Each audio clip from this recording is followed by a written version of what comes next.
Bueno, a continuación os paso a explicar un poco cuál es la situación actual del control de esta enfermedad en Cataluña. Como ya sabéis, aquí en Cataluña las principales especies causantes de podredumbre parda son dos, Monilinia laxa y Monilinia fructígena. De estas dos, Monilinia laxa es la principal especie causante de podredumbre parda en nuestra zona. En el 2006 apareció una tercera especie que se localizó en focos reducidos, que fue Monilinia fructícola. Hasta el momento, esta especie se encuentra en estos focos reducidos y de forma controlada.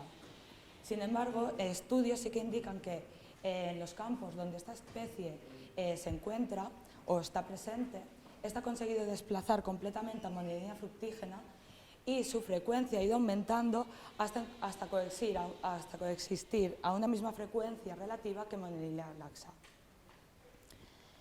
A la hora de controlar una enfermedad es muy importante y tener muy claro cuál es el ciclo de la enfermedad. Monilinia sobrevive el invierno, sobre todo en los frutos momificados que se encuentran en los árboles. Estos frutos pueden producir conidios que en la primavera pueden infectar a las flores. En condiciones de alta humedad, estas infecciones pueden ir avanzando sobre los brotes, produciendo a la vez chancros. De estos chancros y las flores, junto a los conidios que se producen en las momias, se pueden infectar a los frutos sanos que en ese momento se encuentran en el campo. Si estos frutos son susceptibles o tienen una madurez en la cual se puede desarrollar la enfermedad, puede producirse ya la podredumbre parda. Si esta podredumbre parda se produce en campo, se producen más conidios, que estos conidios pueden llegar a infectar de nuevo estos frutos sanos que se encuentran en el campo. Si estos frutos que presentan podredumbre los mantenemos en el campo, llegan a perder su contenido en agua, formando las momias típicas de la enfermedad, que serán la principal fuente de inóculo primario para la campaña siguiente. Además, Monilinia se caracteriza por tener también una fase de reproducción sexual. Esta consiste en que, sobre todo sobre las momias que presentes en el suelo, se producen unos apotecios. Sobre estos apotecios se forman unas ascosporas y estas ascosporas en la primavera pueden infectar a las flores, dándose de nuevo otra vez el mismo ciclo.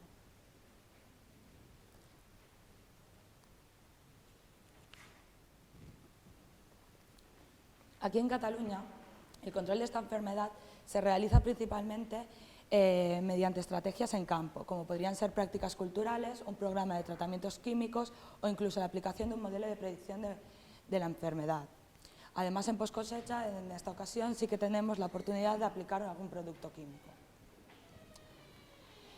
Existe un amplio rango de prácticas culturales que se pueden realizar. De estas, algunas van encaminadas a manejar el microclima con el fin o el objetivo de intentar que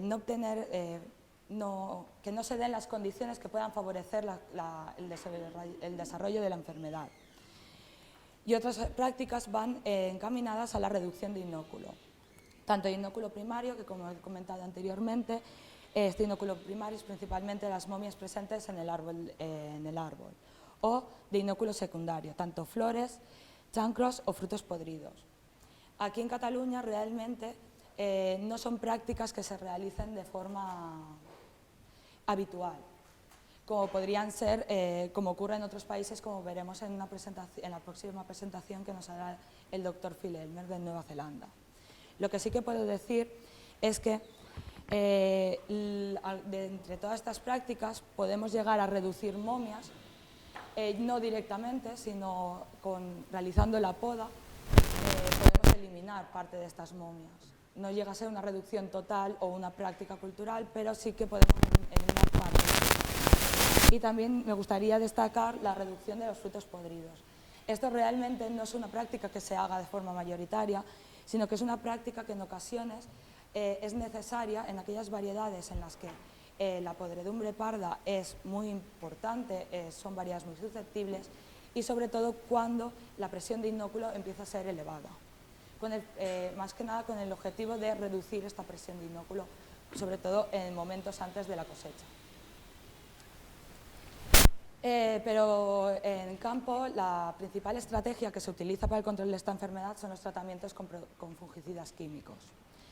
A la hora de definir una estrategia de tratamientos, hay que tener muy claro cuáles son los condicionantes que nos van a venir a definir esa estrategia y que son importantes y que se han de tener en cuenta.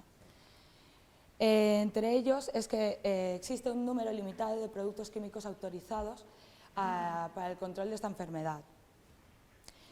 Entre ellos hay algunos productos químicos que están basados solo de una materia activa, pero si os dais cuenta, aunque existen 6 productos químicos, realmente la mayoría de productos químicos son de la familia de los triazoles. Esto será muy importante en diapositivas posteriores. Luego existe otro apartado de productos que son productos formulados a base de 2 materias activas, normalmente de diferentes familias. Otro de los condicionantes, y creo que uno de los más importantes que nos va a condicionar la estrategia que vamos a utilizar, son las restricciones que nos imponen las propias cadenas de distribución. Estas cadenas de distribución no solo nos imponen, nos restringen algunas de las materias activas que están autorizadas, que nos limitaría todavía más las materias activas que podemos utilizar, sino que además nos limitan el número de materias activas que pueden ser detectadas en las analíticas de residuos.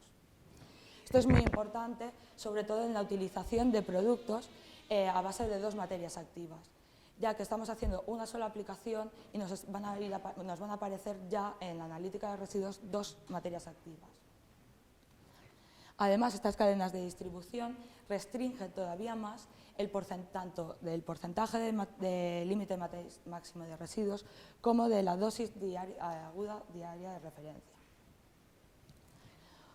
Otro de los condicionantes que hasta el momento no era muy importante, pero que yo creo que a partir de ahora tenemos que tenerlo en consideración, es la posible aparición de resistencia a estos fungicidas, ya que si nos limitan, si son pocas las materias activas que tenemos y si además nos limitan el número de materias activas que pueden aparecer en la analítica de residuos, esto en muchas ocasiones se traduce en aplicar una misma materia activa varias veces, de manera que estamos favoreciendo la aparición de cepas resistentes.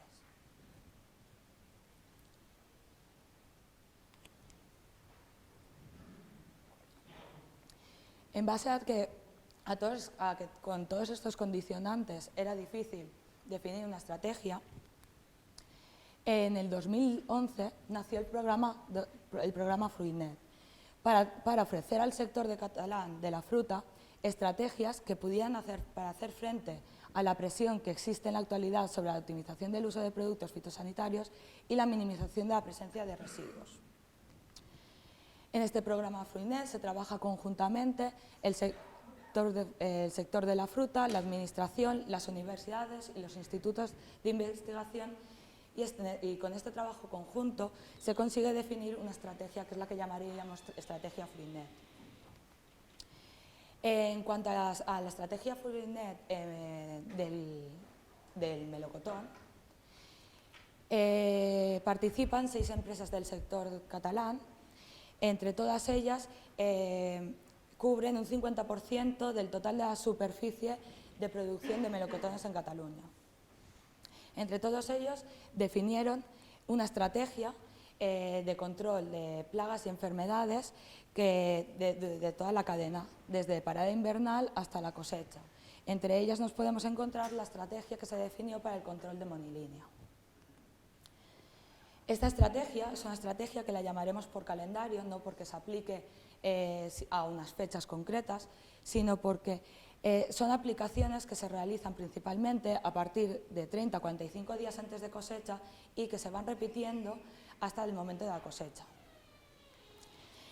Normalmente en esta estrategia existe el primer tratamiento, lo solemos hacer coincidir con el último del oidio. Y normalmente se suele utilizar la materia activa ciproconazol. El resto de tratamientos que se realizarán a partir de este primer tratamiento va a depender mucho de si estamos trabajando con variedades tempranas o estamos trabajando con variedades tardías.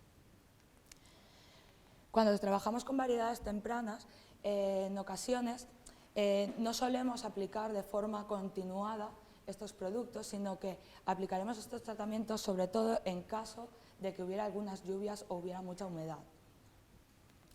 Sin embargo, en las variedades tardías llega un momento que llegamos ya a aplicar de forma sistemática, semanalmente, un tratamiento con fungicidas. La estrategia Fruitnet se basa en una estrategia, es una estrategia basada en triazoles. Principalmente los triazoles que utilizamos son ciproconazol, tebuconazol y fembuconazol. Pero ahora pensaréis, ¿por qué se decidió en su momento esta estrategia? Esta estrategia, hace unos años, a la hora de definirse, se realizaron una serie de estudios en los que se probaron diferentes combinaciones de los productos, de las materias activas que en ese momento estaban autorizadas. Tanto combinaciones, creo que no se ve muy bien, tanto combinaciones de materias activas como de momentos de aplicación. En esta gráfica se muestran los resultados que obtuvimos de control. Y lo que vimos que es la estrategia basada en aplicar dos tratamientos a 28 y 14 días antes de la cosecha, con las materias activas ciproconazol y tebuconazol respectivamente, reducían la incidencia en un 73%. Y que si al añadir tratamientos a los 7 y 3 días antes de la cosecha, estos tratamientos no mejoraban esta eficacia de forma significativa. Por lo tanto, esa estrategia basada en triazoles nos mostraba una elevada eficacia a la hora de controlar esta enfermedad. Además, si os acordáis, si tenéis presente la lista de productos, los triazoles eran productos de una sola materia activa. Esto nos ayudaría a mantener un nivel adecuado de materias activas que se podrían detectar a la hora de realizar la analítica de residuos. Por lo tanto, era otro punto a favor de esta estrategia basada en triazoles. Sin embargo, sí que teníamos que tener en cuenta que la utilización de materias activas de una misma familia podríamos llegar a tener posibles problemas de aparición de resistencias.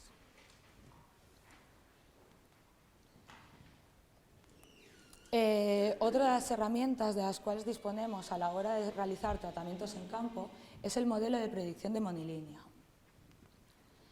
Este modelo, durante los años desde el 2003 al 2009, el IRTA, junto al INIA y la Universidad de Lleida, realizaron un estudio epidemiológico muestreando en varios campos, tanto el inóculo primario como el inóculo secundario, y registrando en cada momento cuáles eran las condiciones climatológicas adecuadas.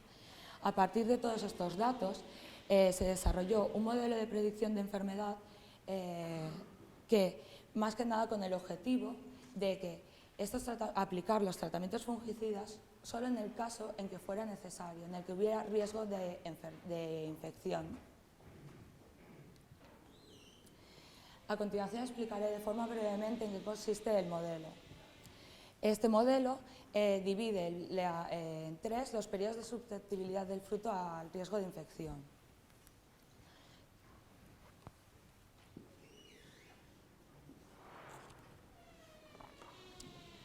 Tenemos un riesgo de infección bajo, que iría desde el inicio hasta 30 o 45 días antes de la cosecha. Luego un riesgo de infección medio, que iría de 30 a 45 días de cosecha hasta 7 días de cosecha. Lo de 30 y 45 días variará si estamos en variedades tempranas o en variedades tardías. Y cuando el riesgo de infección es alto, que va de 7 días antes de la cosecha hasta el momento de la cosecha. Este modelo considera que en el momento en que el riesgo de infección es bajo, no es necesario realizar ningún tratamiento fungicida. Sin embargo, cuando el riesgo de infección es medio o alto, es necesario primero saber determinar la presencia de inóculo en la finca, y una vez que decidimos que está presente, que hay presencia de inóculo en la finca, nos basaremos a tratar si se dan las condiciones climatológicas necesarias. Estas condiciones se basan en precipitación, humectación y temperatura. A continuación, este modelo, entre los años 2010 y 2011, se validó a nivel de estudio. Y desde el 2012 hasta la campaña anterior, se han realizado validaciones comerciales a nivel en campos. A continuación, mostraré algunos de los resultados de estas validaciones comerciales. Estos resultados corresponden a la campaña del 2014, de 3 variedades diferentes, una de cosecha de julio, otra de la cosecha de agosto y otra que se cosecha en septiembre. En todos los casos, el número de tratamientos realizados por modelos se redujo de 3, que se aplicó de forma convencional, a 2 o 1, según modelo.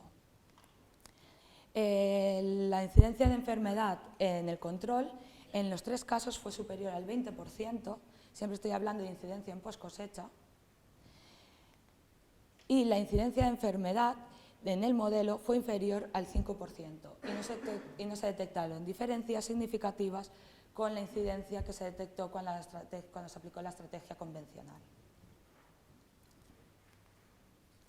Como ya he comentado anteriormente, el uso de los triazoles, que es de una sola familia, uno de los principales problemas es la posible aparición de resistencias. Durante varios años se han hecho estudios de resistencia de cepas aisladas de campos del Valle del Ebro. Y a continuación presentaré algunos de los resultados que se han obtenido. En cuanto al metiltiofanato, desde que se introdujo monilinia fructícola en nuestra zona en el 2006, la población de monilinia fructícola ya era mayoritariamente resistente a este fungicida, a esta materia activa. Además, la frecuencia de aislados resistentes ha ido incrementando desde el 2006, evolucionando desde fenotipos sensibles hasta resistentes. En cuanto a la iprodiona, en el 2006 se detectó ya aislados tanto de monilinia fructícola como de monilinia laxa resistentes a iprodiona, pero esta frecuencia de aislados no varió en el tiempo. Y en cuanto al ciproconazol, en el 2008 apareció por primera vez aislados de monilinia fructícola con resistencia parcial a este fungicida.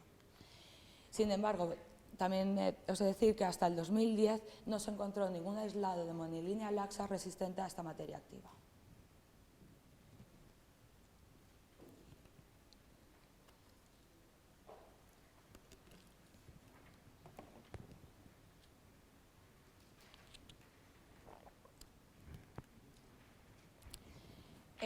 Otro de los problemas con los que nos hemos encontrado en esta estrategia es las restricciones de las cadenas de distribución.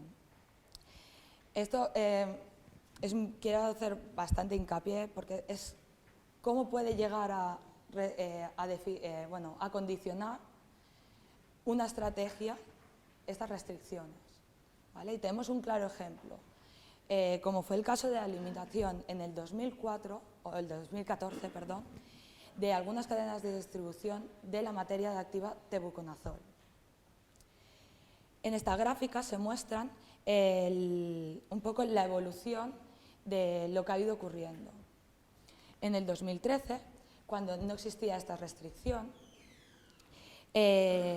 cuando se aplicó la estrategia Fruitnet, el tebuconazol era la materia activa más detectada en las analíticas de residuos.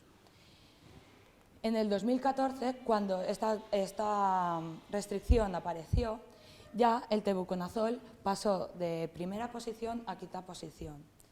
Y ya en el 2015, cuando ya muchos de nosotros ya no queríamos aplicar el tebuconazol, se decidió que esta estrategia Fruitnet basada en triazoles, ampliarla a otros productos a los que cada empresa quisiera o estuviera acostumbrada a utilizar. Por este motivo, ya en el 2015, el tebuconazol pasó a ser a décima posición, es decir, fue la materia activa menos detectada en las analíticas de residuos. Esta reducción se vio a la vez por un aumento de otros tipos de materias activas, como pueden ser el ciprodinil, la iprodiona, la boscalida y el priacostrobin y el fludioxonil. Es decir, en esta tabla se ve claramente como una restricción de una cadena de distribución ha llegado a condicionar nuestra estrategia de pasar a ser una materia activa más utilizada a pasar a ser la materia activa menos utilizada en el 2015. Por lo tanto, todos estos resultados nos muestran claramente la necesidad de definir una nueva estrategia de control. Por eso tenemos que volver otra vez a cuáles son los condicionantes que tenemos que tener en cuenta a la hora de definir una estrategia de control. Sin embargo, en esta tabla, como veréis, está ampliada, ya que para la próxima campaña 2006 probablemente dispondremos de 3 productos químicos, 3 materias activas más, autorizadas para el control de monilínea. 2 de ellos, el fluopiram y la fenpirazamina, ya están hoy en día registradas para utilizar para el control de monilínea. Y el fluoxonil, si no me equivoco, todavía está en fase de registro. Con esta aparición de estas nuevas materias activas, podremos solucionar, de momento son materias activas que no están restringidas por los supermercados. Además, como son materias activas son productos de una sola materia activa, no tendremos problemas a la hora del número de materias activas que se pueden detectar en las analíticas de residuos. Y además, también muy importante, que son materias activas de familias totalmente diferentes a las que solíamos utilizar. Por lo tanto, nos pueden permitir hacer una rotación de productos que ayudarían a controlar la aparición de resistencias. Por lo tanto, como pequeña conclusión de esta parte, es que lo que creo es que la aparición de estos nuevos productos nos pueden ayudar a definir una nueva estrategia de control de monilínea que nos pueda ayudar a controlar todos los condicionantes a los cuales nos estamos enfrentando.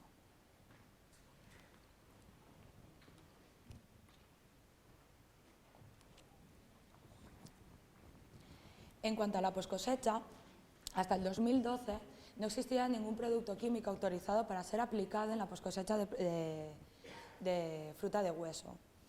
Por este motivo, hubo mucho esfuerzo por parte de los centros de investigación para estudiar alternativas para el control de monilínea en poscosecha.